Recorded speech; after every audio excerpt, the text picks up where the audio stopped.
আমার আমার সাথে দুই সহযোগী দুই জায়গায় তাফসীর করে আমাকে ফোন দিয়ে বললেন তারও অসুস্থ।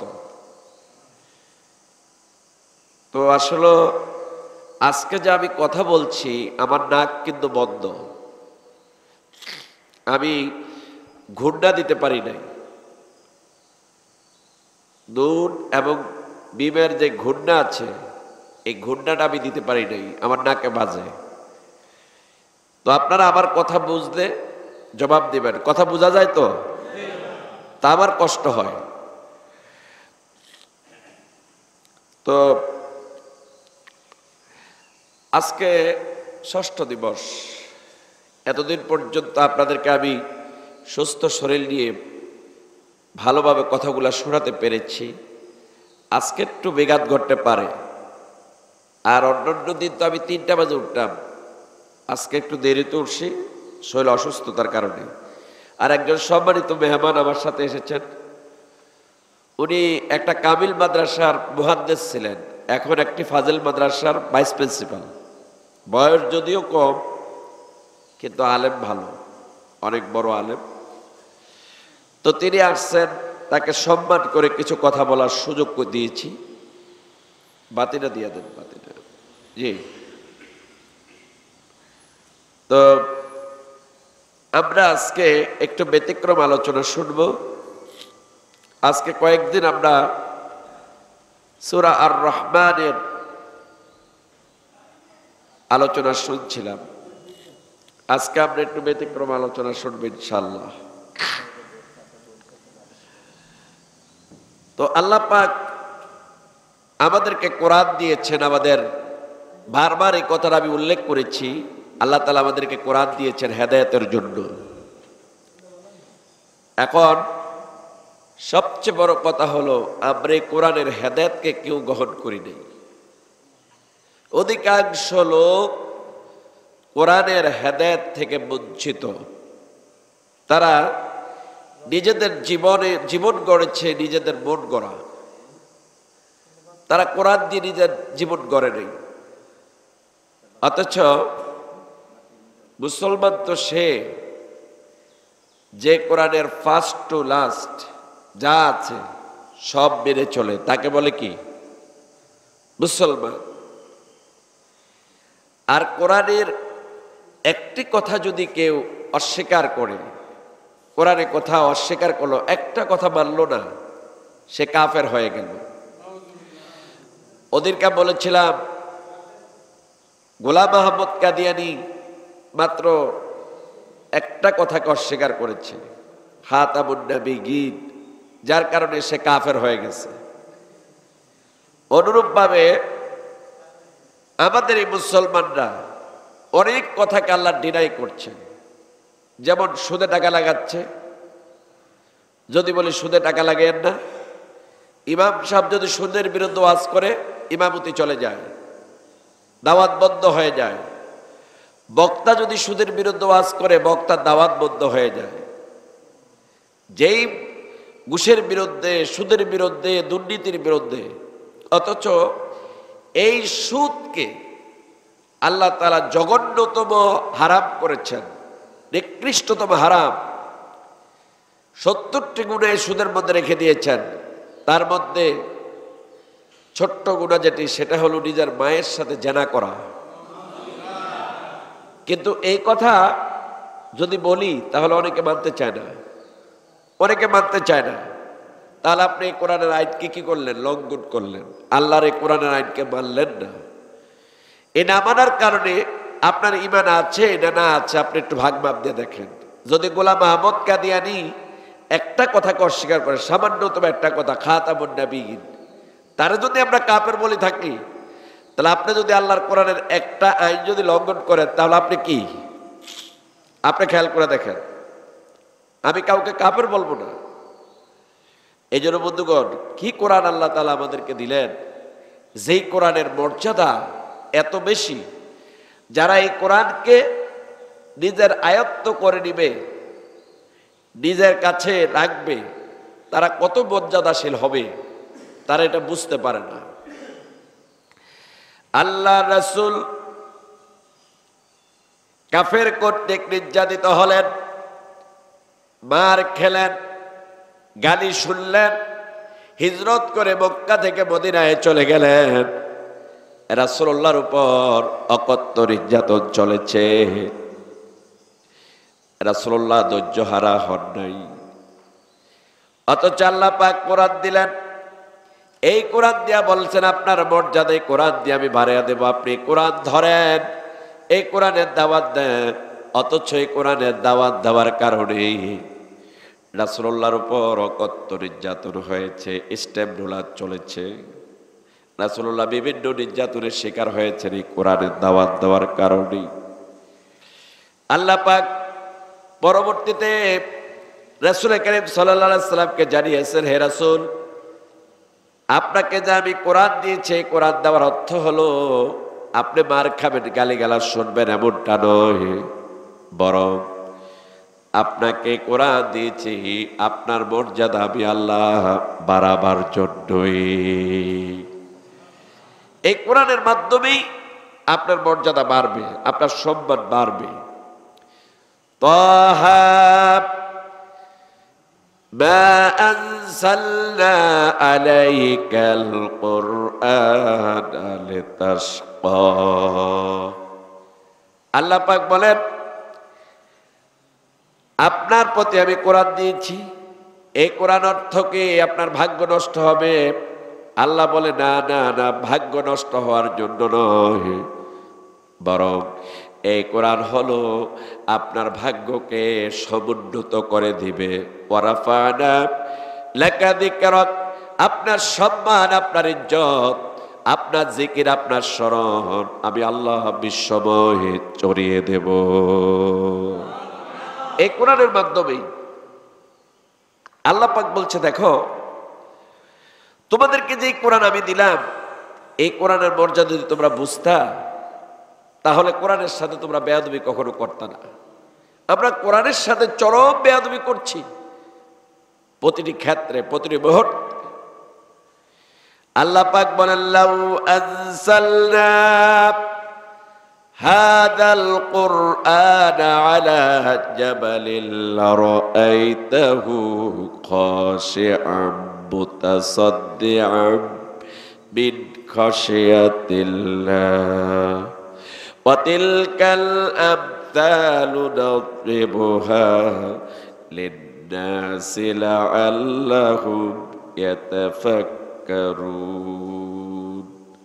আল্লাহ পাক বলেন, যদি আমি কোরআন পাহাড়ের উপর নাজিল করতাম, আল্লাহ পাক বলেন, যদি আমি কোরআন পাহাড়ের উপর নাজিল করতাম, তবে তুমি দেখতে পেতে যে পাহাড় বিনীত হয়ে আল্লাহর ভয়ে দীর্ঘ বিদীর্ণ হয়ে গিয়েছে। পাহাড়, এই বিশাল পাহাড় কোরআনকে গ্রহণ করতে পারে নাই। আমার মতো আপনার মতো ক্ষুদ্র মানুষের কাছে এই কোরআন পাঠিয়েছে আল্লাহ পাক। কেন? কি নিয়ামত আল্লাহ পাক দিয়েছেন। কোরআন এমন এক আলো, এমন এক বাতি, গোটা পৃথিবীকে আলোকিত করে দিয়েছে, অন্ধকার সমাজটাকে আলোকিত করে দিয়েছে। আমরা আজকে যারা মুসলমান দাবি করি, আমাদের কাছে কোরআন আছে, কিন্তু আলো নাই, হেদায়েত নাই, নূর নাই। আল্লাহ পাক বলছেন, যারা এই কোরআন ধরবে তারা হবে সম্মানিত, আর যারা কোরআনের সাথে বেয়াদবি করবে তারা হবে লাঞ্ছিত। এখন বর্তমানে মুসলমানরা বেশি লাঞ্ছিত না কাফেররা লাঞ্ছিত? মুসলমানরা তো লাঞ্ছিত, কাফেররা তো চিরকালই লাঞ্ছিত, এরা তো লানত প্রাপ্ত। এখন বর্তমানে সবচেয়ে বেশি লাঞ্ছিত হচ্ছে মুসলমানরা। কারণ কি? কারণ কি? কারণ এই কোরআন নাই। কি নাই? কোরআন নাই। বীর মুসলমান ধরো আল কোরআন, বীর মুসলমান ধরো আল কোরআন, ফিরিয়ে আনো হারানো সম্মান। বীর মুসলমান ধরো আল কোরআন, বীর মুসলমান ধরো আল কোরআন, ফিরিয়ে আনো হারানো সম্মান। নারায়ে তাকবীর, বলতে পারে না, অসুবিধা আছে নাকি? আল্লাহু আকবার বললে কেউ ধরবে নাকি আপনাকে? বলেন না আল্লাহু আকবার, আরো জোরে। এই কোরআন ধরুন, আবার সম্মান ফিরে আসবে। এই কোরআন থেকে বঞ্চিত, লাঞ্ছিত হবেন, বেজ্জতি হবেন, মাইর খাবেন, গালিগালাজ শুনবেন, কাফেরদের গোলাম হবেন। আর এই কোরআনের সাথে থাকবেন, সম্মান আকাশ চুম্বি আল্লাহ পাক সম্মান দিয়া দিবেন। সুবহানাল্লাহ, আকাশ চুম্বি আল্লাহ পাক সম্মান দিয়া দিবে। সেটাই বলছিলাম, আল্লাহ পাক কি বলেছেন? আর রহমান আল্লামাল কুরআন খালাকাল ইনসান আল্লামাহুল বায়ান। কি সুন্দর করে আল্লাহ পাক বলে দিলেন, রহমান আল্লাহ, আল্লাহ তোমাদেরকে কোরআন শিক্ষা দিয়েছেন, তিনি তোমাদেরকে কোরআন শিক্ষা দিয়েছেন। তোমাদেরকে সৃষ্টি করেছেন, মানুষ সৃষ্টি করেছেন, মানুষ সৃষ্টি করে আল্লাহ রব্বুল আলামিন কথা বলা শিখিয়ে দিয়েছেন, বর্ণনা শিক্ষা দিয়ে দিয়েছেন। তাহলে তিনি রহমান, এই রহমান দয়া করে এমন একখানা কিতাব আমাদেরকে দিলেন, কিন্তু আমরা এই কিতাবের প্রতি মূল্যায়ন করি না। কিতাবের সাথে আমাদের বেয়াদবি হচ্ছে।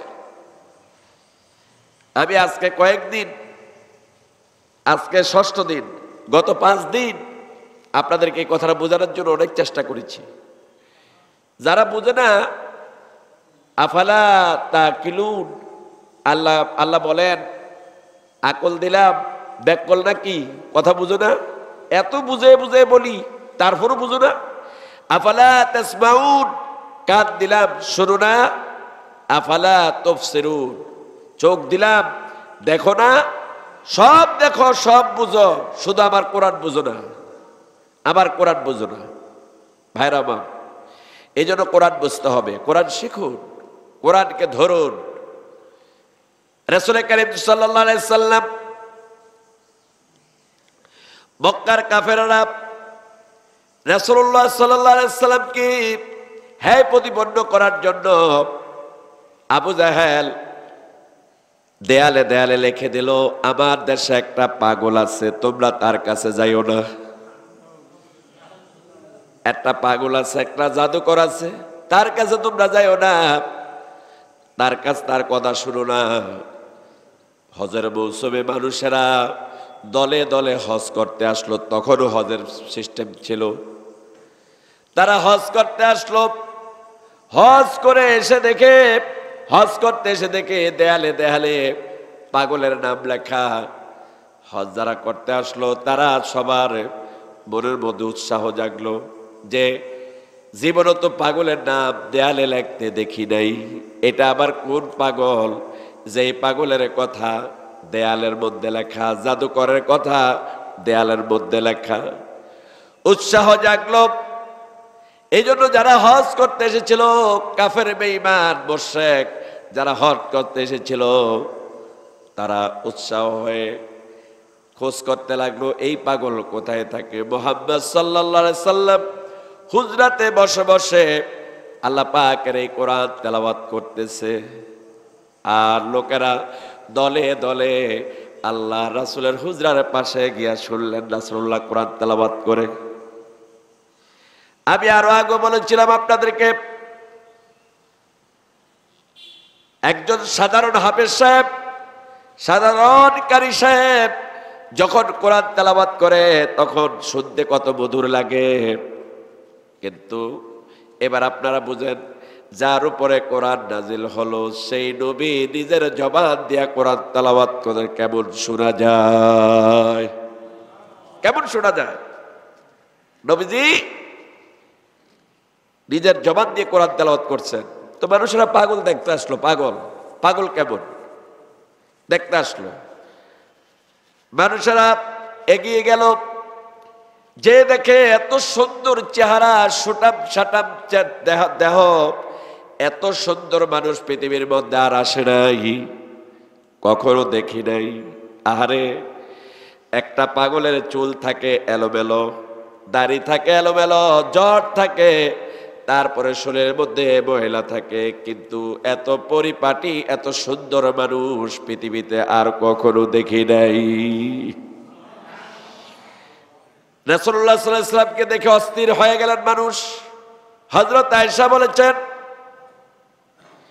আল্লাহ রাসূল এত সুন্দর ছিলেন, যেই সমস্ত নারীরা হযরত ইউসুফ আলাইহিস সালামকে দেখে তাদের হাত কেটে ফেলেছিল, আঙ্গুল কেটে ফেলেছিল, ওই সমস্ত নারীরা যদি আমার স্বামী আমার নবী মুহাম্মদ রাসূলুল্লাহ সাল্লাল্লাহু আলাইহি সাল্লামকে দেখতো, তারা শুধু আঙ্গুল কাটতো না, তারা তাদের কলিজাটা কেটে ফেলে দিত।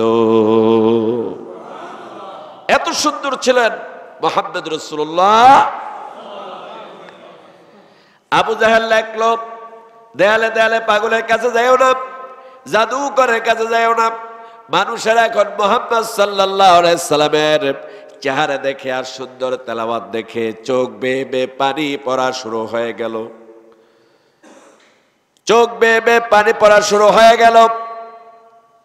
এবার লক্ষ্য করুন, খেয়াল করুন, এবার লোকেরা কান্না শুরু করে দিল, আর মানুষের জবান থেকে অজান্তে বের হয়ে গেল, লা ইলাহা ইল্লাল্লাহু মুহাম্মাদুর রাসূলুল্লাহ সাল্লাল্লাহু আলাইহি সাল্লাম। আমার ভাইরা, এই জন্য আপনি যদি কোরআনের দাওয়াত দেন, আপনারে মানুষ গালি দিবে, কিন্তু ফলাফলটা আপনার পক্ষে আসবে। কথা ঠিক কিনা? ফলাফলটা কার পক্ষে আসবে? যাকে গালি দিল তার পক্ষেই ফলাফল আসবে, আর যে গালি দিল সে ধ্বংস হয়ে গেল, ধ্বংস হয়ে গেল। এই জন্য মুহাম্মদ সাল্লাল্লাহু আলাইহি ওয়াসাল্লামকে যারা গালি দিয়েছিল, হয়তো কেউ পাইছে হেদায়েত, কেউ হয়ে গেছে ধ্বংস। অনুরূপ ভাবে আপনারা এখানে কোরআন শুনতে এসেছেন, আপনাকে ভাগ্যবান নাকি দুর্ভাগ্যবান? বলেন আলহামদুলিল্লাহ, আবারও বলেন আলহামদুলিল্লাহ। ভাইরা আমার, তাহলে কোরআন এত বড় নিয়ামত আল্লাহ পাক আমাদেরকে দিয়েছেন, এই নিয়ামত আমরা শুনতে এসেছি। আজকে ৬৬ দিন আমি আপনাদের কাছে একটা কথা বলতে চাই, সেটা হলো গতকালকে আল্লাহর নিয়ামত নিয়ে আলোচনা করেছি। ওই যে আল্লাহ তাআলা নিয়ামতের বর্ণনা দিয়ে বলেছেন, খালাকাল ইনসানা মিন সালসালিন কাল ফাখখার ওয়া খালাকাল জান্না মিন মারিজিম মিন নার। আল্লাহ পাক বলেন, মাটির শুকনো ঢিলের মতো পোছা কাদা মাটি থেকে তিনি মানুষকে সৃষ্টি করেছেন। এই কথাটা আমি একদিন বলেছিলাম, খলাকাল ইনসান থেকে এই কথা বলেছিলাম, মনে আছে কিনা আপনাদের? মনে আছে? খলাকাল ইনসান, আল্লাহ তাআলা তিনি মানুষ সৃষ্টি করেছেন। এই কথার বর্ণনা দিতে গিয়ে এই কথাগুলো সব এনেছিলাম। তো আজকে আমি এই দিকে আলোচনা করব না, যেহেতু আপনাদের গ্রামের মানুষের চাহিদাটা হলো ভিন্ন, একটু ফ্যানটা বাড়াইতে হবে, একটু ভিন্ন। এই জন্য আল্লাহ পাক এখানে যে কথাটা বলেছেন, খলাকাল ইনসানা মিন সালসালিন কাল ফাখখার ফাবিআইয়ি আলাই রাব্বিকুমা তুকাজ্জিবান। আল্লাহর কোন কোন নিয়ামতকে, হে জিন, হে মানুষ, আল্লাহর কোন কোন নিয়ামতকে তোমরা অস্বীকার করবা? জবাব দাও। আল্লাহর কোন কোন নিয়ামতকে অস্বীকার করবা? সব তো আল্লাহ সৃষ্টি করেছেন। আল্লাহ পাক ওদিন বলেছিলাম, আল্লাহ পাক নিজে আদম আলাইহিস সালামকে সৃষ্টি করেছেন, পিতা নাই মাতাও নাই, কারণ হযরত আদম আলাইহিস সালাম প্রথম মানুষ, আবার পিতা মাতা আসবে কোথা থেকে? সৃষ্টি করলেন। আবার হযরত ঈসা আলাইহিস সালামকে আল্লাহ তাআলা পিতা ছাড়া সৃষ্টি করেছেন। হযরত মারিয়ামের গর্ভের মধ্যে আল্লাহ পাক হযরত ঈসা আলাইহিস সালামকে নিজের কুদরতে তৈরি করেছেন। আল্লাহর দ্বারা প্রমাণ করে দিলেন দুনিয়ার মানুষ, আমি ইচ্ছা করলে তোমাকে পিতা ছাড়া মাতা ছাড়া তৈরি করতে পারি, আবার পিতা ছাড়াও তৈরি করতে পারি। এটা আমার ক্ষমতা। আমি যদি বলি কুন ফায়াকুন, তাহলে সাথে সাথে হয়ে যায়। এখন আল্লাহ রাব্বুল আলামিন পরবর্তীতে এই সিস্টেমকে আল্লাহ পাক পাল্টিয়ে দিয়ে আল্লাহ পাক বললেন এই দুনিয়ার মানুষের মধ্যে যেন সৌহার্দ্যপূর্ণ ভালোবাসা তৈরি হয়, যাতে করে সামাজিকতা তৈরি হয়। এই জন্য আল্লাহ পাক পরবর্তীতে পিতা মাতার মাধ্যমেই আল্লাহ পৃথিবীর মধ্যে সন্তানকে তৈরি করলেন। এর মাধ্যমে কি হয়? মানুষের মধ্যে হৃদ্যতা তৈরি হয়, ভালোবাসা তৈরি হয়, এক একজনের সাথে এক একজনের সম্পর্ক তৈরি হয়, সামাজিকতা তৈরি হয়। আল্লাহ ইচ্ছা করলে নিজে নিজে বানাইতে পারতেন, আমার মতো আপনার মতো লোকগুলাকে বানাতে পারতেন। আল্লাহ তো বানানই, মায়ের গর্ভে বানান। আল্লাহ নিজেই তো সন্তান বানান। আর বানান কোথায়? মায়ের গর্ভের মধ্যে। আর এই মায়ের গর্ভের মধ্যে আল্লাহ পাক বাবার সামান্যতম পানি মায়ের গর্ভের মধ্যে চলে যায়, সেখানে রক্তপিণ্ড তৈরি হয়। আল্লাহ বলে আমি প্রথমে রক্তপিণ্ড তৈরি করি, এই সামান্য পানি থেকে রক্তপিণ্ড তৈরি করি। এরপরে এখান থেকে আমি আস্তে আস্তে করে হাত বানাই, পা বানাই, চোখ বানাই, কান বানাই, মাথা বানাই, একটা বডি স্ট্রাকচার তৈরি করে দেই, বডি তৈরি করে দেই। আর যখন সময় ঘনিয়ে আসে মায়ের পেটের মধ্যে পেইন তৈরি করে দেই, ব্যথা তৈরি করে দেই। আমি আল্লাহ মানুষ রূপে তাকে দুনিয়ার মধ্যে বের করে নিয়ে আসি। এটা হলো সিস্টেম। এই সিস্টেমের মাধ্যমে আল্লাহ পাক পৃথিবীর মধ্যে মানুষকে তৈরি করে নিয়ে আসেন। সুবহানাল্লাহ বলবেন না? আল্লাহ পাক সিস্টেমের মাধ্যমে মানুষকে পৃথিবীর মধ্যে নিয়ে আসেন। খলাকাল ইনসানা মিন সালসালিন কাল ফাক্কার। আল্লাহ তো মাটি থেকে মানুষ তৈরি করেছেন। এখন বলেন, মায়ের গর্ভে গেল পানি, এই পানি থেকে রক্তপিণ্ড তৈরি হলো, হাত হলো, পা হলো, চোখ হলো, কান হলো, সব তৈরি হলো। এখন এটা কে করলেন? পৃথিবীর কোনো ডাক্তার করেছে?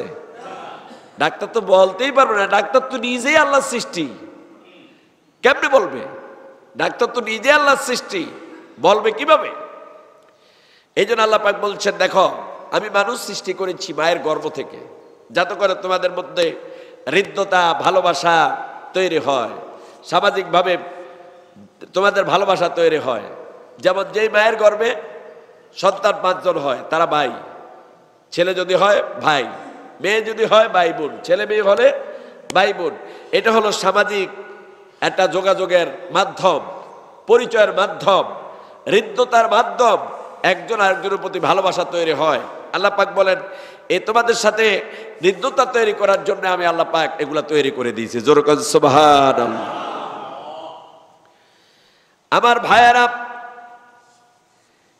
এই জন্য আমি আজকে আপনাদেরকে শোনাবো আল্লাহ পাক যেই মায়ের গর্ভের মাধ্যমে, যেই পিতার ঔরসের মাধ্যমে আল্লাহ পাক এই পৃথিবীর মধ্যে মানুষ তৈরি করলেন। এই মানুষকে আল্লাহ পাক কিছু দায়িত্ব দিয়েছেন। বলেছিলাম ভিন্ন আলোচনা করব আপনাদের সম্মুখে। আল্লাহ রাব্বুল আলামিন দায়িত্ব দিলেন যে তোমরা যে সৃষ্টি হয়েছো আমারই সৃষ্টি, তবে তোমাদের মায়ের গর্ভে তোমাদের বাবার ঔরস থেকে নির্গত পানি তোমার মায়ের পেটের মধ্যে, তোমার মায়ের ভিতরে চলে গেল, আর সেখান থেকে আমি আল্লাহ বাচ্চা তৈরি করলাম, তোমারে তৈরি করলাম। এখন তোমরা যে সৃষ্টি হলা, এই সৃষ্টির কলা কৌশল আমি আল্লাহ পাক তোমাদেরকে শিক্ষা দিয়েছি। তোমরা যেই মায়ের মাধ্যমে, যেই বাবার মাধ্যমে তৈরি হলা, খবরদার এই পিতা মাতার সাথে তোমরা অসৎ আচরণ করো না।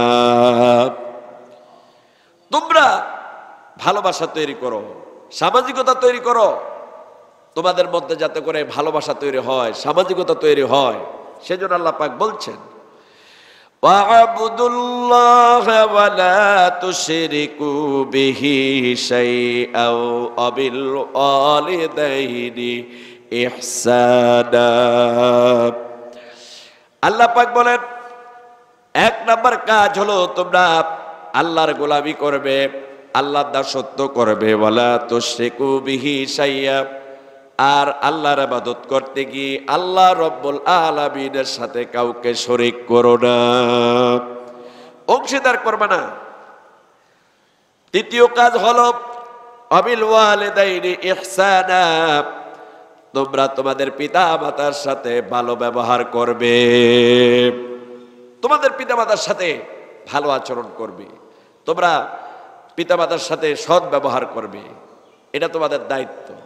তাহলে এই সৃষ্টি মানুষগুলার প্রথম দায়িত্ব হলো আল্লাহর ইবাদত করা, আর দ্বিতীয় দায়িত্ব হলো আল্লাহর ইবাদত করতে গিয়ে কারোর সাথে শরিক না করা, আল্লাহর সাথে শরিক না করা।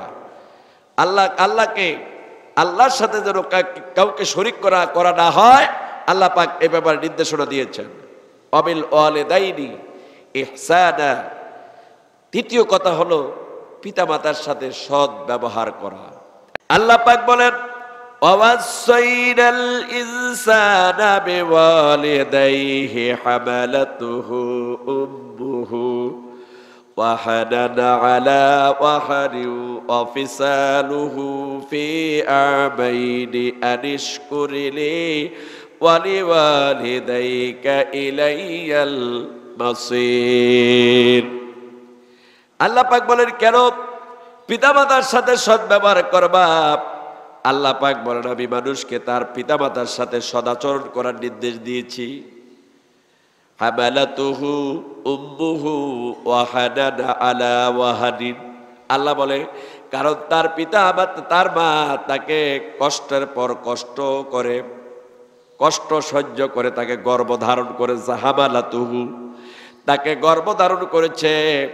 এই গর্ভে যখন সন্তান ছিল, সন্তানের যখন পা তৈরি হয়ে গেল, মাথা তৈরি হয়ে গেল, হাত তৈরি হয়ে গেল, বডি স্ট্রাকচার তৈরি হয়ে গেল, সে দুনিয়াতে আগমন করার জন্য হাজারো প্রচেষ্টা চালাচ্ছে।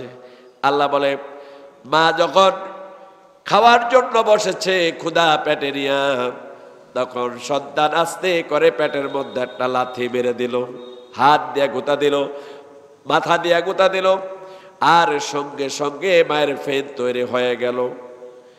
এই খাবারের প্লেটটা রেখে দিয়া মা আস্তে করে শুয়ে পড়লো, কান্না, চোখ বেয়ে বেয়ে পানি পড়া শুরু হয়ে গেল।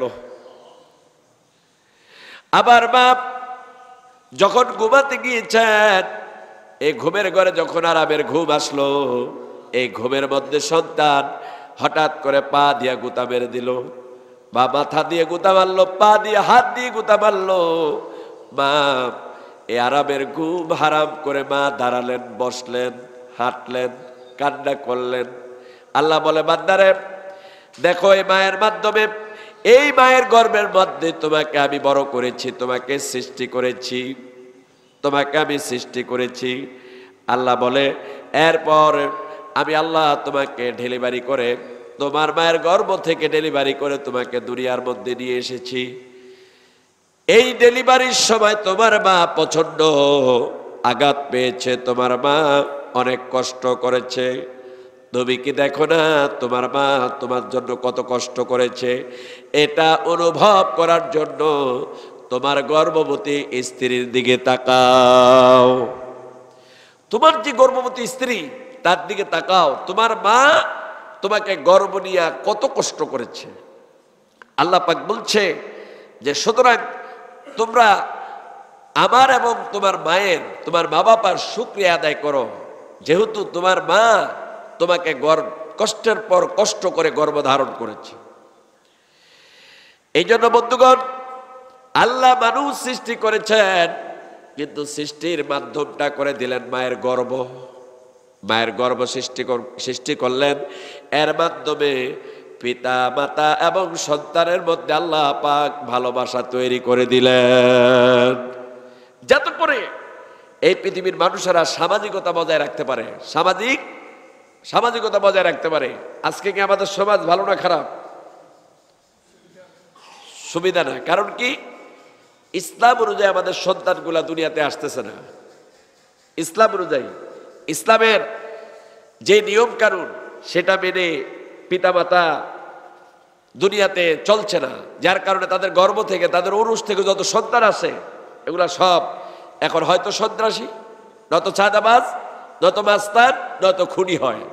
অধিকাংশ ক্ষেত্রে আমরা তা দেখতে পাই, কারণ আল্লাহর নিয়মের বাহিরে চলে, আল্লাহর নিয়মের বাহিরে তারা চলছে। আল্লাহ পাক বলছে আমি এই হৃদ্যতা, এই ভালোবাসা তৈরি করার জন্যই পৃথিবীর মানুষদেরকে নির্দেশ দিয়েছি তারা যেন তাদের পিতামাতার খেদমত করে, সদাচরণ করে। আমার ভাইয়েরা, আল্লাহ পাক সূরা বনী ইসরাঈলের মধ্যে বলেছেন, ওয়াকাদা রাব্বুকা আল্লা তা'বুদু ইল্লা ইয়্যাহু ওয়া বিল ওয়ালিদাইনি ইহসানা। আল্লাহ পাক বলেন, হে নবী, আপনার প্রতি আমি ওহী করে দিলাম এটা চূড়ান্ত যে আপনি আল্লাহ ছাড়া কারো গোলামি করবেন না, এবং আপনার যত উম্মত আছে সব আমার গোলামি করবে, আল্লাহর গোলামি করবে, আল্লাহর দাসত্ব করবে, আল্লাহর আনুগত্য করবে। আল্লাহ ছাড়া কারো গোলামি করা যাবে না। এবার বলেন, আল্লাহ ছাড়া কারো আইন মানা জায়েজ আছে কিনা? জোরে বলেন না কেন? বলেন, বলবেন না? কারণ আপনারা বলবেন যে আমরা তো হুজুর ভিন্ন দল করি, আমাদের দলের তো আইন ভিন্ন।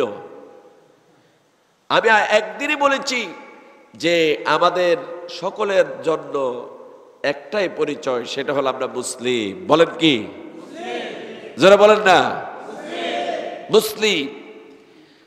আমি ওহাবি নই, আমি আহলে সুন্নাত ওয়াল জামাত নই, আমি খারিজিও নই, আমি রাফিজিও নই, আমি কওমি আলিয়া, এটি আমার কোনো পরিচয় নয়। আমার পরিচয় একটাই, সেটা কি?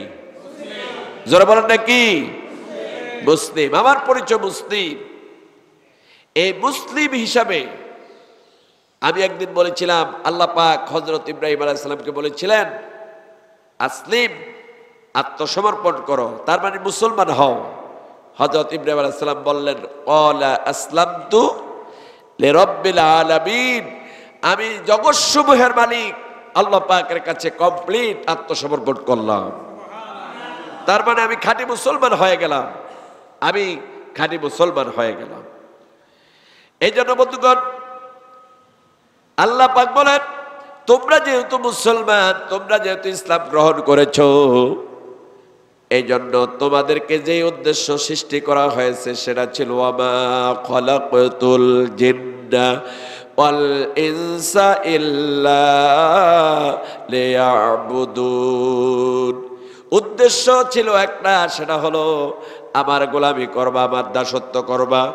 এই জন্য আল্লাহ রাব্বুল আলামিন চূড়ান্ত করে দিলেন দুনিয়ার সব মানুষের জন্য যে তোমরা শুধুমাত্র কেবলমাত্র আল্লাহ রাব্বুল আলামিনের ইবাদত করবা। জোরে বলেন, ইবাদত কার? আরো জোরে। ইবাদত হবে আল্লাহর, আর কারো ইবাদত করা যাবে না। এরপর আল্লাহ রাব্বুল আলামিন বলেন, এই দুনিয়ার মধ্যে আল্লাহর ইবাদত করার পরে যদি আল্লাহর জান্নাত পেতে চাও, আল্লাহর রেজামন্দি পেতে চাও, আল্লাহর কাছে সুখ পেতে চাও, চিরস্থায়ী জান্নাত পেতে চাও, তোমাদেরকে আরেকটি ভালো কাজ করতে হবে। সেটা কি? ওয়াবিল ওয়ালিদাইনি ইহসানা। আল্লাহর গোলামির পরে তোমরা তোমাদের মা বাপের সাথে সদাচরণ করবা, ভালো ব্যবহার করবা। আর এই দুটি কাজ যদি সমন্বয় হয়ে যায় তাহলে তোমাদের জন্য আল্লাহ পাকের জান্নাত ওয়াজিব হয়ে যাবে। এক নাম্বার হলো আল্লাহর গোলামি। বলেন, কার গোলামি? বলেন না, কার গোলামি? তারপরে দুই নাম্বার হলো কার প্রতি ভালোবাসা? পিতামাতার প্রতি ভালোবাসা। কার প্রতি? পিতামাতার প্রতি ভালোবাসা। এই আয়াতের মধ্যে এইভাবে আল্লাহ বলেছেন, নবীজির ভালোবাসা তো চূড়ান্ত। আল্লাহর নবীকে ভালো না বাসলে তো আল্লাহ আমাদেরকে ভালোবাসবে না। এখানে আমি যে কথাটা নিয়ে এসেছি, আল্লাহর পরে যাদের প্রতি মানে এহসান করতে হবে, ভালো ব্যবহার করতে হবে, সেটা হলো কার? তারা কারা? পিতামাতা। তারা কারা? পিতামাতা। আজকে আমাদের সমাজের মধ্যে আমরা দেখেছি পিতামাতাকে হত্যা করা হচ্ছে, সন্তান দ্বারা হত্যা করা হচ্ছে এবং এমন বেয়াদব সন্তান আছে এই সমাজের মধ্যে, এই রাষ্ট্রের মধ্যে, তারা পিতামাতার গায়ের মধ্যে হাত তোলে, পিটায়, গালিগালাজ করে, নির্মমতা। এটা হচ্ছে কেন জানেন? এটা হচ্ছে এই জন্য আল্লাহ পাক প্রথমে বলছে আমার গোলাম হও। এই গোলাম যারা, তারা কখনো পিতামাতার সাথে বেয়াদবি করবে না, তারা আল্লাহর হুকুম অনুযায়ী পিতামাতার সাথে ব্যবহার করবে। এখন মূল সমস্যাটা হলো কোথায়? মূল সমস্যাটা হলো মানুষ আল্লাহকে ভুলে গিয়েছে। আল্লাহ এই জন্য মানুষের মধ্যে গন্ডগোল লাগাই দিয়েছে।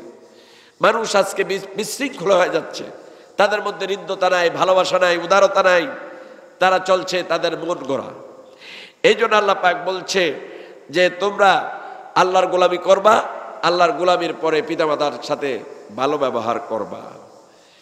এরপরে কেমন ব্যবহার করতে হবে, ব্যবহারটা আল্লাহ পাক শিখিয়ে দিয়েছেন। আল্লাহ পাক বলেন ইম্মা ইয়াবলুগান্না ইনদাকাল কিবারা আহাদুহুমা আও কিলাহুমা ফালা তাকুল লাহুমা উফফিন ওয়ালা তানহারহুমা ওয়াকুল লাহুমা কাওলান কারীমা। আল্লাহ পাক বলেন যখন তোমাদের পিতামাতা একজন অথবা দুইজন বৃদ্ধ অবস্থায় পৌঁছে যায়, যখন তারা বাচ্চার মতো হয়ে যায়, শিশুর মতো হয়ে যায়, আগের মতো রোজগার করতে পারে নাই, আগের মতো হাঁটতে পারে নাই, দৌড়াতে পারে নাই, চলতে পারে না, যখন তারা বৃদ্ধ হয়ে যায়, বয়সে পৌঁছে যায়, আল্লাহ বলে তখন তাদের সামনে তোমরা উ শব্দটি পর্যন্ত উচ্চারণ করো না। খবরদার, এই শব্দটা পর্যন্ত উচ্চারণ করো না। কারণ কি? আপনি উষ্টা খেয়েছেন, শুনেন, উষ্টা খেয়েছেন, উষ্টা খাওয়ার পরে কি বললেন? উফ। যখন আপনার মায়ের কানের মধ্যে আওয়াজটা চলে যায় তখন আপনার মা খুব কষ্ট পায়। আরে আমার সন্তানের কি হয়ে গেল, আমার সন্তান ব্যথা পেয়েছে, দৌড়ে এসে মা কান্না শুরু করে দেয়।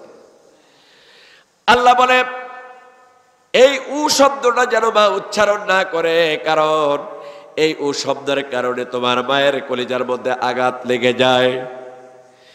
এই আঘাতের কারণে পরবর্তীতে যখন তুমি মায়ের কলিজার মধ্যে আঘাত দিবা, তখন এই উ শব্দের কারণে আল্লাহর জাহান্নাম তোমার জন্য ওয়াজিব হয়ে যেতে পারে। খবরদার, মা বাপকে কষ্ট দিও না। ওয়ালা তানহারহুমা, পিতামাতার সাথে ঝাঁকি দিয়া, মাথা ঝাঁকি দিয়ে কথা বলো না, বেয়াদবি করো না, নির্মমতা দেখাও না, উদারতা দেখাও, ভালোবাসা দেখাও। আল্লাহ বলে অকুল লাহুমা কাওলান কারীমা। বাবা উভয়ের সাথে তোমরা কি করবা? সম্মানজনক ব্যবহার দেখাবা। বলেন না, কি দেখাতে হবে? মাহফিল কি ওদিকে চলে? মাহফিল ওদিকে চলে, ওদিকে আপনার কি তাকে আছে? ওদিকে আলোচনা চলতেছে নাকি? আরে শয়তান তো বন্ধ দিয়ে রয়েছে, এখন আইলু কোথায় থেকে শয়তান? কোরআন থেকে দূরে সরাচ্ছে। আপনার ওদিকে তাকে আছেন কেন? ওখানে কি? ওখানে তো কিছুই নেই, এদিকে তাকান। তো আল্লাহ পাক বলছেন অকুল্লাহুমা কাওলান কারীমা, মা বাবার সাথে সম্মানজনক কথা বলো, সম্মানজনক কথা বলো। আমি দেখেছি আমার এক বন্ধু ছিল, মায়েরে কোলে করে নিয়ে গোসল করাতেন, মায়েরে বসে বসে খাওয়াতেন, কি সুন্দর। এরপরে আমার একটি সুন্নত ছিল, আমার একটি নিয়ম ছিল, সুন্নত মানে নিয়ম। আমার একটি নিয়ম ছিল, আমার ছোট্টকালে কথা বলছি, আমি যখন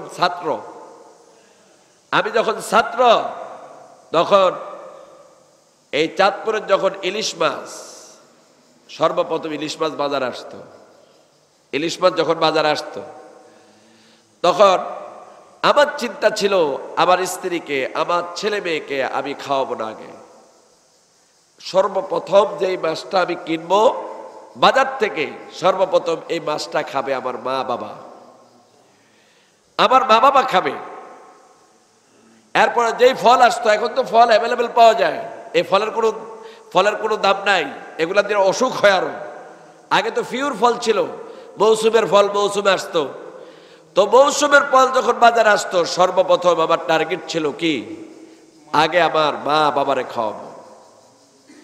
ভাইয়ের আমার, এই নিয়ম যখন মানা শুরু করেছে, আজকে কোরআনের ময়দান আল্লাহ পাক কেন নিয়ে এসেছেন?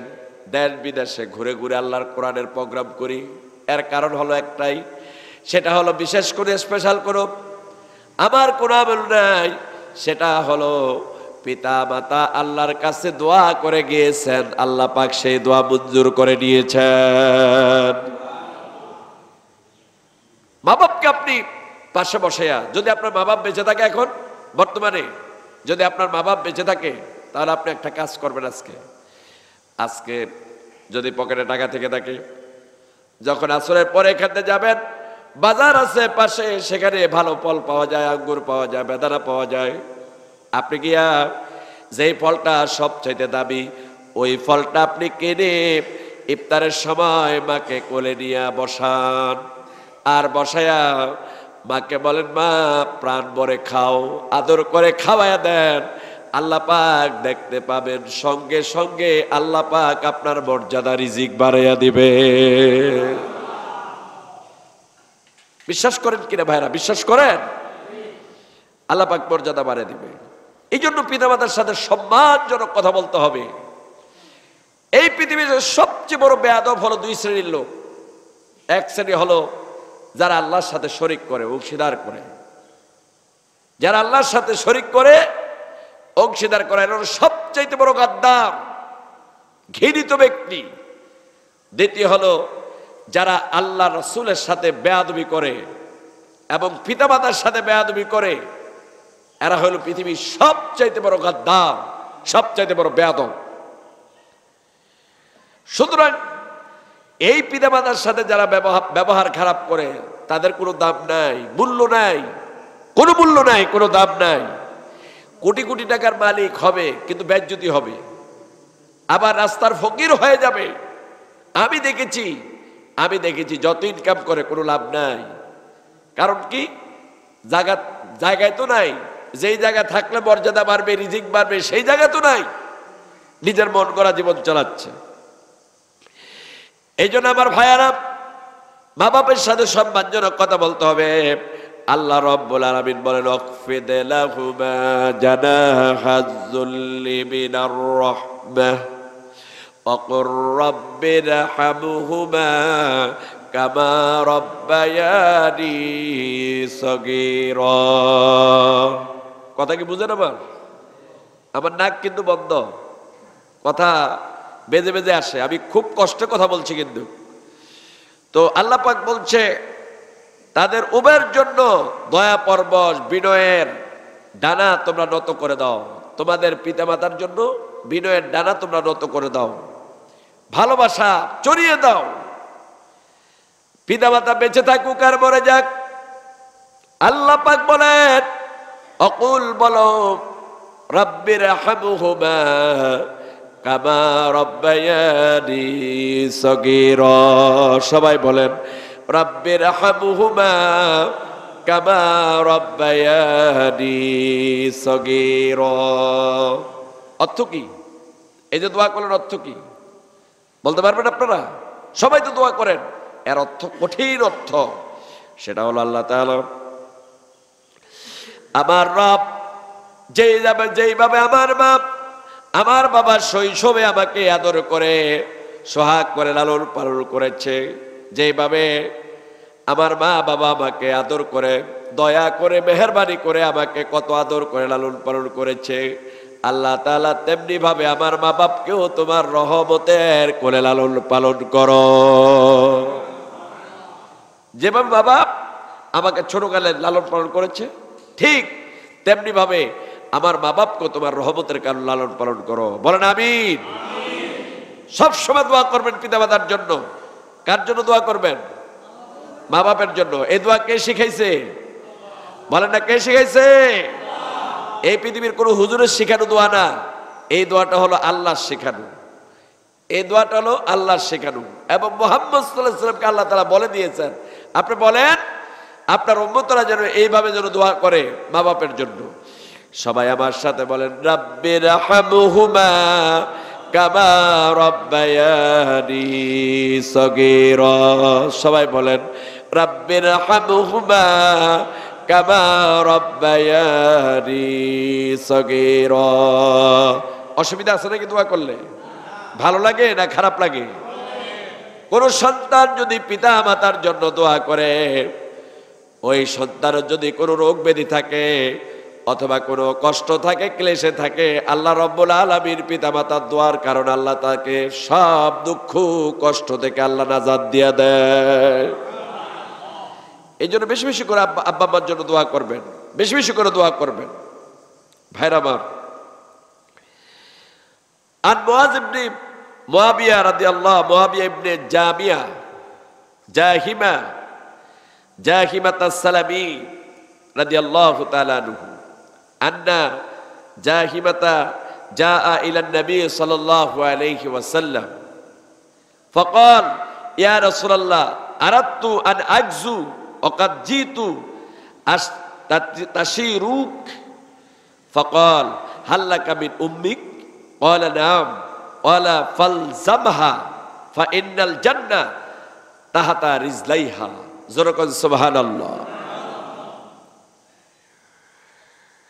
জাহিমা রাদিয়াল্লাহু তাআলা আনহু একবার নবী করিম সাল্লাল্লাহু আলাইহি সাল্লামের কাছে এসে আরজ করলেন, ইয়া রাসূলুল্লাহ, আমি যুদ্ধে যাওয়ার ইচ্ছা করেছি, আমি আল্লাহর দ্বীন প্রতিষ্ঠার জন্য আমি লড়াই করব, কাফেরদের সাথে লড়াই করব, আপনি আমাকে পারমিশন দেন, আমি যুদ্ধে অংশগ্রহণ করতে চাই, আপনার কাছে পরামর্শ নিতে এসেছি আমি কিভাবে যুদ্ধে অংশগ্রহণ করব।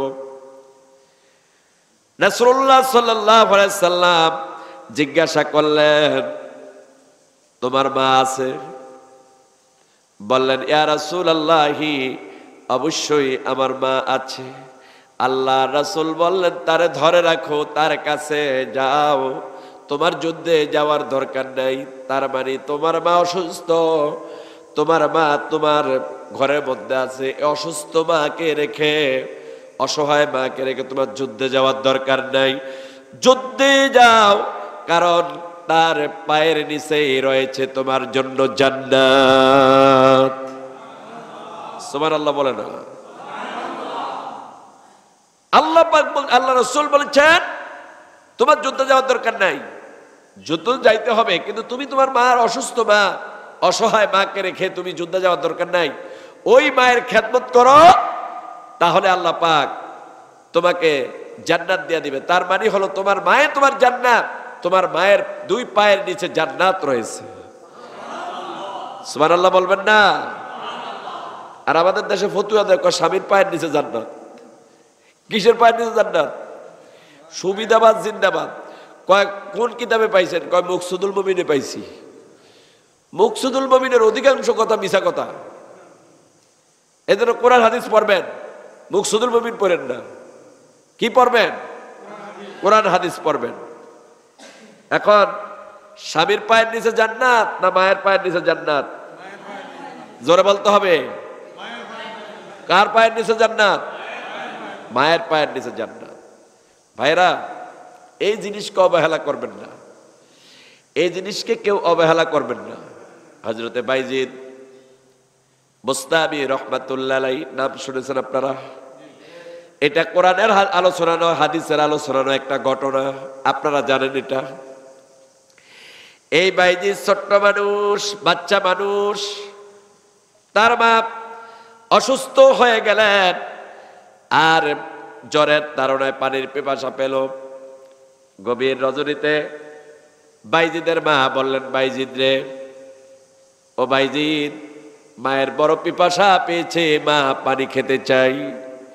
বাইজিদ ঘরের মধ্যে খোঁজ করলেন, পানি পেলেন না। পানি এনে আপে এ বাইজিদ এই গভীর রজনীতে দূর থেকে পানি আনার জন্য চলে গেলেন। পানি আনলেন, এনে দেখে মা ঘুমে গিয়েছে, মা ঘুম জাগ্রত নেই। এই বাইজিদ জাগ্রত হওয়া পর্যন্ত মায়ের মাথার কাছে পানি নিয়ে দাঁড়িয়ে রইলেন। হঠাৎ করে মায়ের ঘুম ভেঙে গেল। ঘুম ভাঙার পরে মা তাকিয়ে দেখেন ছোট্ট বাইজিদ পানি নিয়ে দাঁড়ানো মায়ের শিওরে। বললেন, বাইজিদ তুমি কেন এখানে দাঁড়ানো? বললেন, মা তুমি যখন আমাকে বলেছিলে, তুমি না বলেছিলে তোমার জন্য পানি আনার জন্য? ঘরের মধ্যে পানি ছিল না, এই জন্য আমি দৌড়ে বাহিরে গিয়েছি, অনেক দূর থেকে পানি এনে দেখি তুমি ঘুমিয়ে গিয়েছ। মা আস্তে করে বাইজিদের বুকের সাথে মিশালেন, পানি হাতে নিলেন, পানি পান করলেন, আর বললেন রব্বুল আলামিন, আমার ছোট্ট বাইজিদ মাসুম বাচ্চা, সে কিছুই বোঝে না, মায়ের প্রতি যে দরদ, যে ভালোবাসা দেখালো, আল্লাহ রব্বুল আলামিন আমার বাইজিদকে তুমি সুলতানুল আরিফিন হিসাবে কবুল করে না। আল্লাহ তাআলা কবুল করে নিলেন, আল্লাহর ওলি হিসাবে কবুল করে নিলেন। মায়ের দোয়া লেগে গেল। কার দোয়া? তাহলে কার দোয়া লাগে বলেন তো দেখি।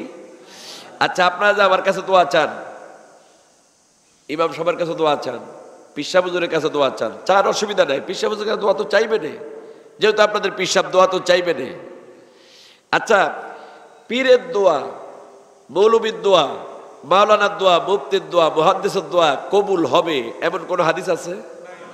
বলেন না আছে? কেউ বলেন না আছে? কথা আবার বুঝেন না?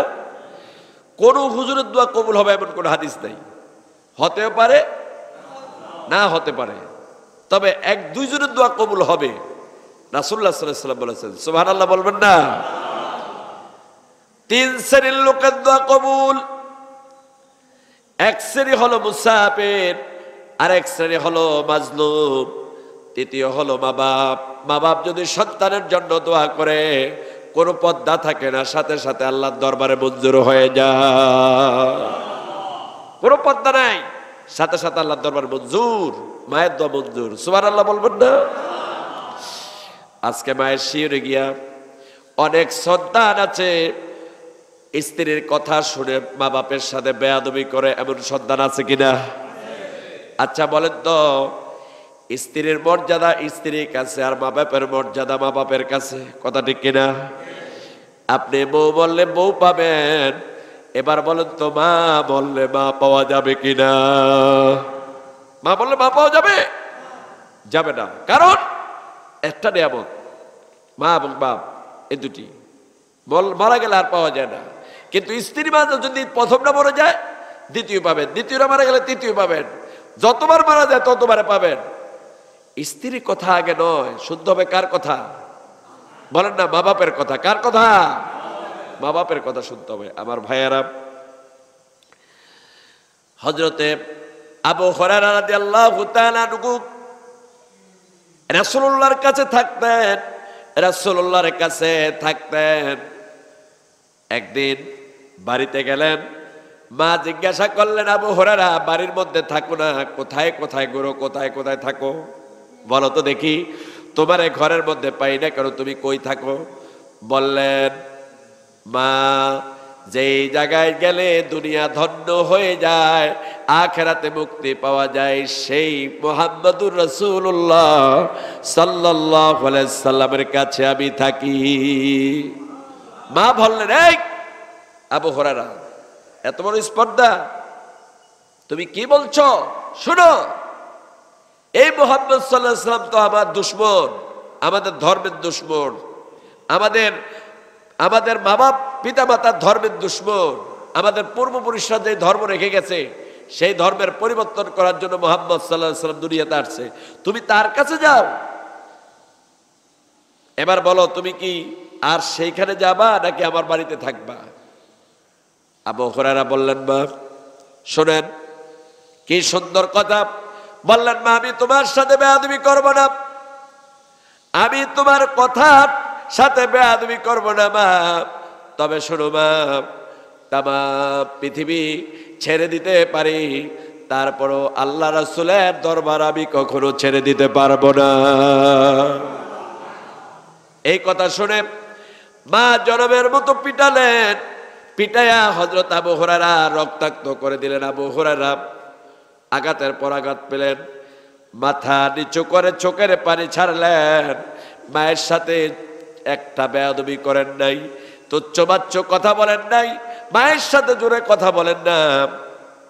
হযরত আবু হুরায়রা কেঁদে কেঁদে আস্তে করে চলে গেলেন রাসূলুল্লাহর দরবারে। যা বললেন, ইয়া হযরত আবু হুরায়রা আল্লাহ রাসূলের দরবারে গিয়ে হেপড়ে হেপড়ে কাঁদছে। আল্লাহ রাসূল জিজ্ঞাসা করলেন, আবু হুরায়রা কাঁদো কেন? বললেন, ইয়া রাসূলুল্লাহ, আপনার দরবার থেকে আমার মায়ের কাছে গিয়েছিলাম। আমার মা আপনার কথা শোনা মাত্র আমার মায়ের শরীর দিয়ে আগুন জ্বলে উঠল, আর আমাকে পিটাইতে পিটাইতে রক্তাক্ত করে দিল। বললেন, আবু হুরায়রা, এখন কি তোমার মায়ের বিরুদ্ধে তুমি আমার কাছে নালিশ নিয়েছো নাকি? শোনো আবু হুরায়রা, তোমার মা যদি তোমাকে পিটাতে পিটাতে মেরেও ফেলে, তারপর আমি রাসূল তোমার মায়ের বিরুদ্ধে কোনো অ্যাকশন নিতে পারবো না। কি কথা! মা কত বড় নিয়ামত, বাবা কত বড় নিয়ামত। বলেন, ইয়া রাসূলুল্লাহ, আমি তো আপনার কাছে আসছি মায়ের জন্য বিচার নিয়ে না। কেন আসছো? বলেন, ইয়া রাসূলুল্লাহ, কি এসেছি এই জন্য, আমি জানি আপনি আল্লাহ রাব্বুল আলামিনের কাছে যে দোয়া করেন আল্লাহ পাক সেই দোয়া কখনো ফিরিয়ে দেয় না। আপনি আমার মায়ের জন্য হেদায়েতের দোয়া করেন, আল্লাহ পাক যেন আমার মাকে হেদায়েত নসিব করে দেয়। আল্লাহ রাসূল দোয়া করেন, আল্লাহুম্মা ইহদি উম্মা আবি হুরায়রা, আয় আল্লাহ আবু হুরায়রার মাকে আপনি হেদায়েত নসিব করে দেন। সুবহানাল্লাহ বলেন, হেদায়েত নসিব করে দেন। আবু হুরায়রা কি করলেন? রাসূলুল্লাহ সাল্লাল্লাহু আলাইহি ওয়াসাল্লাম দোয়া করতেছেন, আর আবু হুরায়রা সমানে দৌড় দিতে থাকলেন। দৌড় দিলেন, দৌড় দিতেছেন, আর পিছন থেকে জামা টেনে ধরছেন। বলেন, আমার জামাটা ছেড়ে দাও, আমাকে যেতে দাও। আমি যে দেখতে চাই আমি আগে বাড়িতে গিয়ে পৌঁছলাম নাকি আমার রাসূলের দোয়া আমার বাড়িতে পৌঁছে গেল। কার দোয়া আগে পৌঁছতে আমি দেখতে চাই, আমাকে আগে দৌড়াতে দাও। রাসূলুল্লাহ সাল্লাল্লাহু আলাইহি ওয়াসাল্লাম দোয়া করছেন, আবু হুরায়রা দৌড়াচ্ছেন, হেপড়িয়ে হেপড়িয়ে ঘরের সামনে গিয়া এইভাবে দরজা নক করলেন। আর ভিতর থেকে আওয়াজ আসলো, কে?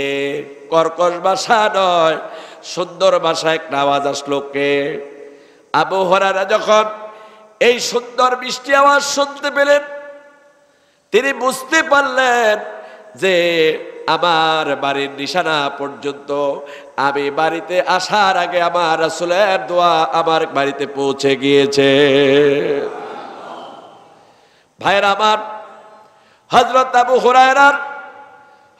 আবু হুরায়রা মায়ের কাছে যখন দরজা নক করলেন, মা যখন দরজা খুললেন, খোলার পরে হযরত আবু হুরায়রা দেখলেন মা গোসল করে ফেলছে, চুল বেয়ে পানি পড়ে। আর দরজা খুলে বললেন, আবু হুরায়রা, তোমারে মারলাম, রক্তাক্ত করে দিলাম, আমার কলিজাটা খান খান হয়ে গেছে। আমি মনে মনে চিন্তা করেছি, আহারে আমার সন্তানটারে কেন মারলাম? সে তো কোনো খারাপ মানুষের কাছে যায় নাই, ভালো মানুষের কাছে গিয়েছে। ও আবু হুরায়রা, আমি বুঝতে পেরেছি তুমি যেই লোকটার কাছে থেকে এত ভালো মানুষ হয়েছ, সেই লোকটার কাছে আমাকে নিয়ে চলো, আমিও তোমার মতো মুসলমান হয়ে আল্লাহর জান্নাতের মধ্যে যেতে চাই। আবু হুরায়রা মা মুসলমান হয়ে গেলেন। এবার দেখেন, আবু হুরায়রারে পিটালেন, জরবের মতো মারলেন, মারার পরেও মায়ের সাথে একটা তুচ্ছ বাচ্চ একটা ধমকের সুরে কথা বলেন না। সুবহানাল্লাহ বলবেন না? আমার ভাইয়েরা, রাসূলুল্লাহ সাল্লাল্লাহু আলাইহি ওয়াসাল্লাম বলেন, আল্লাহ পাক বলেছেন তোমাদের মা বাপের জন্য তোমরা ব্যয় করো। আজকে দেখবো আপনাদের ভালোবাসা, দেখি মা বাপের জন্য কার কার ভালোবাসা আছে, দেখি হাত তোলেন না। কার কার ভালোবাসা আছে? মা বাপের জন্য ভালোবাসা আছে তো? আলহামদুলিল্লাহ। আল্লাহ পাক বলছে যে তোমরা পিতামাতার জন্য ব্যয় করবা, পিতামাতার জন্য ব্যয় করবা। যেই পিতামাতার মাধ্যমেই তোমরা দুনিয়াতে এসেছো, সেই পিতামাতার জন্য তোমরা যে সম্পদ অর্জন করছো, তোমরা যে টাকা পয়সা কামাই করছো, এর থেকে তোমরা ব্যয় করবা। আল্লাহ পাক বলছেন, কুল মা আনফাকতুম মিন খায়রিন ফালিল ওয়ালিদাইনি ওয়াল আকরাবিন। তোমরা যে সম্পদ ব্যয় করবে তা পিতামাতা, আত্মীয় স্বজন, ইয়াতীম, মিসকিন, মুসাফিরের জন্য তোমরা ব্যয় করবে। আল্লাহ পাক বলছেন তোমাদের পিতামাতার জন্য ব্যয় করবে। তাহলে আমি যখনই কোনো টাকা পয়সা আল্লাহ রাস্তায় ব্যয় করি, আমার পিতামাতার কথাটা আমার আগে স্মরণে আসে, আমার স্মরণে আসে। কারণ ওই যে আসহাবে কাফের ঘটনা আপনারা জানেন, এই বনি ইসরায়েলের 3টি লোক, আসহাবে কাফ না, বনি ইসরায়েলের 3টি লোক কোথাও রওনা দিয়েছিল, সফরে যাবে। তো এই 3টি লোক তাদেরকে ঝড় পেয়ে বসলো। তারা একটি গুহার মধ্যে ঢুকলো। ঢুকার পরে হঠাৎ করে তাদের এই গুহার মুখের মধ্যে বিশাল এক পাথর এসে পড়ল। তারা হাজারো চেষ্টা করলো, এই পাথর সরাতে পারে না। এত ওজনের পাথর, এটা সরাবে কিভাবে? তখন তারা 3জন বলল যে দেখো, আমাদের জীবনে যত ভালো কাজ আছে, আমরা এক একটা ভালো কাজের উসিলা ধরে আল্লাহর কাছে একটু দোয়া করি, আসো আমরা একটু দোয়া করি। একটা লোক বলল, দোয়া করলো, রাব্বুল আলামিন, আমি ছাগল ছড়াতাম, ছাগলের ফাল নিয়ে আমি মাঠে থাকতাম, এই ছাগল অনেক দুধ দিত। আমি ছাগল সারাক্ষণ চড়াইয়া যখন সন্ধ্যাবেলা ছাগলের দুধ দহন করে আমি বাসার মধ্যে আসতাম, ঘরের মধ্যে ফিরতাম, আমার সন্তানের কাছে আগে আমি যাইতাম না, আমার স্ত্রীর কাছে আমি যেতাম না। সর্বপ্রথম আমার মায়ের কাছে গিয়া আমার মায়ের আমি কোলে নিয়ে আমার মায়ের আমি দুধ পান করাতাম, আমার মায়ের আমি দুধ পান করে দিতাম। রব্বুল আলামিন, সন্তানের মহব্বত করলাম না, স্ত্রীর মহব্বত করলাম না, মা বাপের মহব্বত করলাম, মায়ের মহব্বত করলাম। এই মায়ের মহব্বতের কারণে আল্লাহ রব্বুল আলামিন তুমি দয়া করে এই পাথরের কিছু অংশ সরাইয়া দাও। এই দোয়া করার সাথে সাথে পাথরের 3 ভাগের 1 ভাগ সরে গেল। সুবহানাল্লাহ বলবেন না? কি দোয়া! পিতামাতা একসাথে দেখেন, পিতামাতার দোয়া, পিতামাতারে খাওয়াইলে কি হয়? কপাল পোড়া মুসলমান স্ত্রী নিয়ে রাস্তা রাস্তায় ঘুরে, আর মা বাপ একটা ভালো পোশাক নাই। স্ত্রী কি, ওদিন শুনেছি একজনের 36,000 টাকা দিয়ে একটা শাড়ি কিনে দিয়েছে স্ত্রীকে। আবার ঢাকা আমি তেলঘাটে তো ছিলাম প্রায় 8 বছর, কালকেও বলেছিলাম, সেখানে দেখেছি ওরা তো কোটি কোটি টাকার মালিক, লঞ্চের মালিক, অনেক কিছুর মালিক। তারা দেখেছি এক একটা শাড়ি কিনে 70,000 টাকা দিয়ে, 80,000 টাকা দিয়ে, 1,20,000 টাকা দিয়ে শাড়ি কিনেছে স্ত্রীর জন্য। তো এখন স্ত্রীর জন্য যে এত টাকা দিয়ে আপনি কিনলেন, মা বাপের জন্য দিয়ে কি কিনলেন? এই যে আজকে আপনারা ঈদের বাজারের জন্য প্রস্তুতি নিতেছেন, কার জন্য আগে কিনবেন বলেন তো দেখি? কার জন্য আগে মার্কেট করবেন? এটা তো হলো মুখের কথা, এটা হলো মুখের কথা। বাস্তবতা আছে? বাস্তবতা নাই। এই জন্য আগে মায়ের জন্য, বাবার জন্য কিনবেন। স্ত্রী বেজার হয়ে যাক, স্ত্রী বেজার হলে আপনি জাহান্নামে যাবেন না, কিন্তু মা বাপ যদি বেজার হয়, কোথায়? ডাইরেক্ট জাহান্নামের মধ্যে যাবেন। স্ত্রী বেজার হলে কি আসা যায়? আগে মা বাপরে খুশি করেন, আল্লাহ খুশি হয়ে যাবে। হুমা জান্নাতুকা ওয়া নারুকা। আচ্ছা, মা বাপের জন্য আপনারা ব্যয় করতে রাজি আছেন তো ইনশাল্লাহ? দেখি এখানে কোনো ভাই আছেন কিনা যে আমি আজকে মা বাপের জন্য 1000 টাকা ব্যয় করে ফেলবো, আমি দিয়ে দেবো, যে আমি 1000 টাকা মা বাপের জন্য ব্যয় করে ফেলবো। দেখি আছেন কেউ? বলতে পারবেন? তো মা বাপ মরে গেল তো ব্যয় করতে বলছে আল্লাহ। আরো বরং মৃত্যু মা বাপের জন্য ব্যয় করতে হবে বেশি করে, যাতে করে জাহান্নামের আগুনে স্পর্শ না করে। মানে অল্প চাইলাম তো। কে আছেন যে আমি মা বাপকে মহব্বত করো, আমার মা বাপ দুনিয়াতে নাই বা আছে, আমি 1000 টাকা দিয়ে দেব ইনশাল্লাহ? আলহামদুলিল্লাহ। 2000 টাকা বলেন আলহামদুলিল্লাহ, বলেন আলহামদুলিল্লাহ। আল্লাহ পাক কবুল করো। কি নাম না? মোহাম্মদ আবু তাহের ভাই। আল্লাহু আকবার। মিষ্টি হাসির মানুষ, আমার কাছে ভালো লাগে। উনি আমার পাশে বসে বসে আজকে কয়েকদিন তাফসীর শুনছেন, খুব ভালো লাগে। তো উনি না মা বাপের জন্য 2 জনের জন্য 2000 টাকা দিয়ে দিছে। বলেন আলহামদুলিল্লাহ। উনি ইচ্ছা করলে এখন নগদও দিতে পারে, দেয়া যাবে ইনশাল্লাহ। আর আছেন কেউ যে আমি আমার মায়ের জন্য, আল্লাহ পাক যে বলছে মা আনফাকতুম মিন খায়রিন ফালিল ওয়ালিদাইন, তোমরা তোমাদের পিতামাতার জন্য ব্যয় করো। কেউ আছেন যে আমি দিয়ে দেবো ইনশাল্লাহ? আজকে না দেন, কালকে দেবেন, পরশু দিবেন, অসুবিধা কি? আছেন কেউ যে আমি আমার মা বাপের জন্য ব্যয় করবো 1000, 2000, 3000, 500? আছেন কেউ? নাই।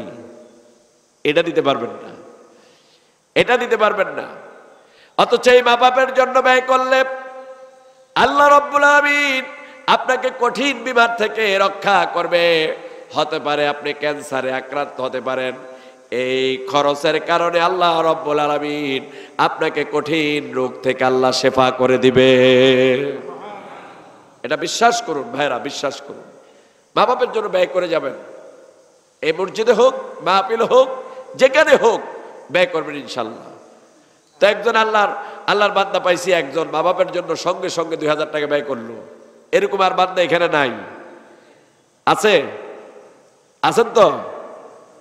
হ্যাঁ। তো আপনাদের মাহফিলের সভাপতি সামনে আজকে আসার কথা ছিল, আছে? ওই যে ঘুম আসতেছে, সভাপতি সামনে কি আসেন না? এখানে আসেন। আজকে তো এই সভাপতি সাহেব না, উনি ক্লান্ত হয়ে আসছে, তো এই জন্য ঘুম আসতেই পারে স্বাভাবিকভাবে। তো আসলে সভাপতি সাহেব তো অনেক ব্যয় করে, আলহামদুলিল্লাহ। এই মাহফিলটা তো আঞ্জাম আপনারাই দিচ্ছেন, আলহামদুলিল্লাহ। তো আপনারা এই মাহফিলের যত খরচ লাগে, যত প্রয়োজনীয়তা আছে, আপনারা এগুলো দেখবেন ভাইরা। তাআওয়ানু আলাল বিররি ওয়াত তাকওয়া ওয়ালা তাআওয়ানু আলাল ইসমি ওয়াল উদওয়ান। তোমরা ভালো কাজে, পুণ্যের কাজে, আল্লাহর ভয়ের কাজে তোমরা ব্যয় করো, সাহায্য করো। আর সীমালঙ্ঘনের কাজে, গুনাহের কাজে তোমরা ব্যয় করো না, তোমরা খরচ করো না, সহযোগিতা করো না। আল্লাহ যেন তৌফিক দেন, বলেন আমিন। তো সবাই কম, আমি আর কয়েকটি কথা বলবো। আল্লাহ পাক বলছে তোমরা মা বাপের জন্য দোয়া করো, বেশি বেশি করে দোয়া করো, মা বাপের জন্য দোয়া করবেন। প্রত্যেক এই আপনারা যদি পারেন গভীর রজনীতে তাহাজ্জুদের নামাজে পইরা মা বাপের জন্য দোয়া করবেন। ভাইরা, মা বাপের জন্য যারা দোয়া করে তাদের মতো কিসমতওয়ালা পৃথিবীর মধ্যে আর কেউ নাই। মা বাপের জন্য দোয়া করবেন। এরপরে দেখেন রাসূলুল্লাহ সাল্লাল্লাহু আলাইহি ওয়াসাল্লাম বলছেন যে রাগিমা আনফুহু, রাগিমা আনফুহু, রাগিমা আনফুহু, তিনটা কথা বলেছেন, মনে রাখবেন তিনটি কথা। রাসূলুল্লাহ সাল্লাল্লাহু আলাইহি ওয়াসাল্লাম তার নাসিকা ধুলা মলিন হোক, তার নাসিকা ধুলা মলিন হোক, তার নাসিকা ধুলা মলিন হোক, তার মানে সে ধ্বংস হোক। তিনবার বলেছেন নাসিকা ধুলা মলিন মানে সে ধ্বংস হোক। কেইলা মান, সাহাবাই কেরাম বললেন ইয়া রাসূলুল্লাহ, ইয়া রাসূলুল্লাহ সেই লোকটা কে? আল্লাহ রাসূল বললেন মান আদরাকা ওয়ালাদাইহি ইন্দাল কিবার আহাদুহুমা আও কিলাহুমা সুম্মা লাম ইয়াদখুলিল জান্নাহ।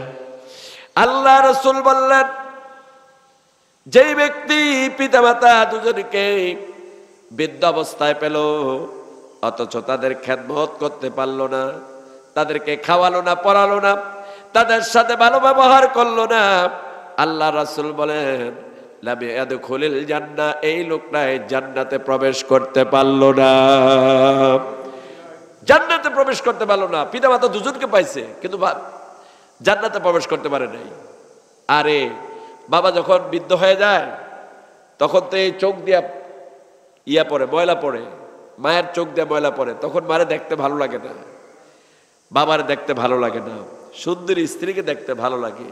এই সুন্দরী স্ত্রী হতে পারে তোমার জন্য জব, এই স্ত্রী কয়দিন পরে পরকীয়া করা হয়তো অন্য পুরুষের সাথে চলে যেতে পারে, কিন্তু মা বাপ তোমাকে ছাড়বে না, মা বাপ তোমাকে ছাড়বে না। বন্ধুগণ, এই জন্য আপনাদের কাছে উদাত্ত আহ্বান, পিতামাতার খেদমত করবেন, পিতামাতার প্রতি দয়া পরবশ করবেন। আজকে থেকে শুরু করেন। ভালো খাবার প্রথমে কারে খাওয়াবেন? বলেন মা বাবা। বলেন কারে? এখানে তো বৃদ্ধ অনেক লোক আছে, যুবকও আছে। আপনাদের প্রতি উদাত্ত আহ্বান, যুবকদের প্রতি উদাত্ত আহ্বান। ওই যুবকরা সম্মান চাও, ভালো চাকরি পাও চাও, আমাদের মতো এরকম স্টেজে বসে কোরআনে কথা বলতে চাও, আমাদের মতো দেশ বিদেশে ঘুরতে চাও, তাহলে পিতামাতার খেদমত করো, পিতামাতার খেদমত করো। ওয়াবুদুল্লাহ ওয়ালা তুশরিকু বিহি শাইয়া ওয়া বিল ওয়ালিদাইনি ইহসানা। আল্লাহর গোলামি করো, আল্লাহর সাথে অংশীদার করবা না, আর পিতামাতার খেদমত করো। এই কাজটি যদি করতে পারো তাহলে অবশ্যই সাকসেস, অবশ্যই সফল, অবশ্যই সফল। ভাইরা আমার, আজকে আমি অসুস্থ শরীর নিয়ে আমি যে কথা বলতে পারবো আমি চিন্তা করতে পারি না। আমি যা বলেছি শরীরের শক্তি দিয়ে কথা বলেছি। আমার নাক দিয়ে পড়তেছে পানি, তারপরে শরীর ব্যথা, আমি অসুস্থ। আপনারা কি আমার কথা বুঝতে পেরেছেন? অসুবিধা হয় না তো? রাগ টাক করেন না যে হুজুর আজকে যা বলছে কিছুই শুনতে পারি নাই। শুনতে পাইছেন তো ইনশাল্লাহ? পাইছেন? আলহামদুলিল্লাহ, বলেন আলহামদুলিল্লাহ। আমি বুঝতে পেরেছি যে আপনারা আমার কথা বুঝতে পারছেন। কেন? আপনারা কেউ নড়াচড়া করেন নাই, বরং লোক আরো বাড়ছে, ঠিক কিনা? আপনারা কেউ নড়াচড়া করেন না, আপনারা আমার কথা শুনছেন। তো আজকে ষষ্ঠ দিবস, আগামীকাল সমাপনী দিবস। সপ্তম দিবস না, কি দিবস? সমাপনী দিবস। আগামীকাল এই মাহফিল সমাপ্তি হবে, এই তাফসির সমাপ্তি হবে। আবার যদি বেঁচে থাকেন তাহলে তাফসির শুনতে পারবেন। এই তাফসির হতে পারে কারো জন্য জান্নাতের রাস্তা, আর কারো জন্য জাহান্নামের রাস্তা। আপনারা বলতে পারেন যে হুজুর কেন বলেন এই কথাটা? যারা এই তাফসিরকে আমলের উদ্দেশ্যে শুনেছে তাদের জন্য জান্নাতের রাস্তা ওপেন, জান্নাতের রাস্তা উন্মুক্ত। আর যারা এই তাফসিরের বিরোধিতা করেছে, তাফসির শুনতে আসে নাই, বরং পিছনে পিছনে সমালোচনা করেছে, আল্লাহ যদি হেদায়েত না দেয় তাহলে তাদের জন্য জাহান্নামের রাস্তা ওপেন, উন্মুক্ত। এবার আপনারা কোন দিকে যাবেন? এই কোরআন দিয়ে আপনাদেরকে জান্নাতে দেবে। গতকালে বলেছিলাম না, কোরআন দিয়ে কি কবরে যেতে হবে এবং জান্নাতে যেতে হবে। এই দুটি জিনিস নিয়ে আপনাদেরকে জান্নাতে যেতে হবে। কোরআন, কোরআন এবং সুন্নাহ, এই দুটি জিনিস নিয়ে আপনাদেরকে জান্নাতের মধ্যে যেতে হবে। তো ভাইরা আমার, তাহলে আমরা বেশি ভালোবাসবো আল্লাহকে, তারপরে মুহাম্মদ সাল্লাল্লাহু আলাইহি সাল্লামকে, তারপরে মা বাপকে, তারপরে এতিম, অসহায়, আত্মীয় স্বজন, মিসকিন, মুসাফির, তাদের প্রতি সৌহার্দ্যপূর্ণ ভালোবাসা দেখাতে হবে। আল্লাহ তাআলা যেন আমাদেরকে এগুলা করার জন্য তৌফিক দান করে। বলেন আমিন, জোরে বলেন আমিন। আগামীকাল সমাপনী দিবস। আপনারা চলে আসবেন, জোহর এখানে পড়বেন। জোহরের পর থেকে আলোচনা শুরু হবে একেবারে মাগরিব পর্যন্ত ইনশাল্লাহ। মাগরিব পর্যন্ত বলতে ইফতারের আগ পর্যন্ত আলোচনা চলবে। তো আপনারা আসবেন, আপনারা দোয়া করেন আজকে রাত্রে যেন আল্লাহ তাআলা আমাকে সুস্থ করে। দোয়া করবেন না ইনশাল্লাহ? দোয়া করবেন আমি যেন আজকে সুস্থ হই, তাহলে আপনাদের সম্মুখে কথা বলতে পারবো। আজ যদি সুস্থ না হয় তাহলে তো আমি কথা বলতে পারবো না।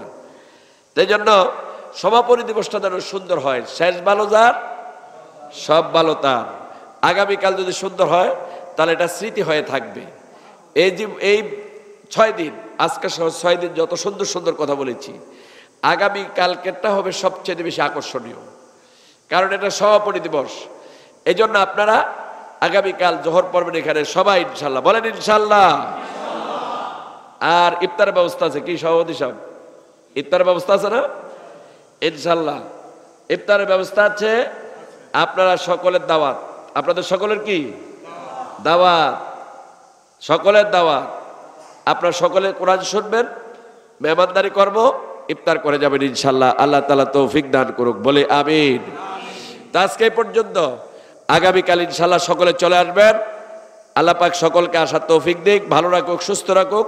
আমরা যারা অসুস্থ আল্লাহ তাআলা আমাদেরকে সুস্থ করে দিক, বলেন আমিন। আল্লাহুম্মা আমিন। রাব্বানা যালামনা আনফুসানা ওয়া ইল্লাম তাগফির লানা ওয়া তারহামনা লানাকুনান্না মিনাল খাসিরিন।